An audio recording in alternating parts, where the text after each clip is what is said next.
રાજ્યના લોકોને 5-5 કલાકે પણ નથી મળતું ઈંધણ. વાહનોની બદલે હવે કેરબા મૂક્યા લાઇનમાં.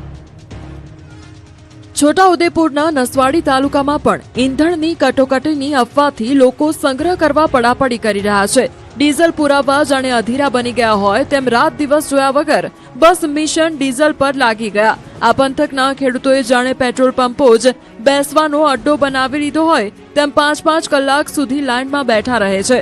લોકોનો આક્ષેપ છે કે પંપો પાસે ડીઝલનો જથ્થો પૂરતો નથી એટલે મર્યાદિત ડીઝલ આપવામાં આવે છે. પેટ્રોલ પંપ માલિકો ફક્ત 2000નું ડીઝલ આપે છે, જેને લઈને પંપો પર લાઇન ખૂટી નથી રહી. ખેડૂતો ડીઝલ મેળવવા માટે પેટ્રોલ પંપ ઉપર કેરબા લઈને 4 થી 5 કલાક લાઇનમાં બેસે છે ત્યારે ડીઝલ મળે છે. નસવાડી તાલુકામાં 210 ગામના ખેડૂતોને ખેતર ખેડવાની સિઝન ચાલી રહી છે. ટ્રેક્ટરોમાં ડીઝલની જરૂરિયાત છે તેવા સમયે ખેડૂતોને ડીઝલ મળતું ન હોવાથી મુશ્કેલી સર્જાઈ છે.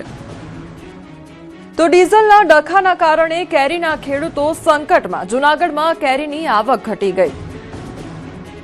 જૂનાગઢના માર્કેટિંગ યાર્ડમાં ડીઝલની અછતનો સીધો પ્રભાવ હવે કેસર કેરીની સિઝન પર જોવા મળી રહ્યો છે. છેલ્લા 15 દિવસથી 30 થી 40 હજાર બોક્સ કેરીની આવક થતી હતી, પરંતુ છેલ્લા 5 દિવસથી આવક ઘટીને માત્ર 10 થી 15 હજાર બોક્સ સુધી સીમિત રહી છે. વેપારીઓના જણાવ્યા પ્રમાણે ડીઝલના અભાવે ટ્રકો અને માલવાહક વાહનો સમયસર ઉપલબ્ધ નથી થતા, જેના કારણે બગીચાઓમાંથી કેરી મોડે પહોંચે છે. આવક ઘટતા સાથે કેરીના ભાવમાં પણ ઘટાડો નોંધાયો છે અને 900 થી 1500 રૂપિયામાં વેચાતી કેરી હવે 600 થી 800 રૂપિયામાં વેચાઈ રહી છે. વેપારીઓ અને ખેડૂતો બંનેમાં ચિંતા વધી છે કે જો સ્થિતિ લાંબા સમય સુધી યથાવત રહેશે તો પાક બગીચામાં જ બગડી શકે છે અને સિઝનલ વેપારને મોટું આર્થિક નુકસાન વેઠવું પડી શકે છે.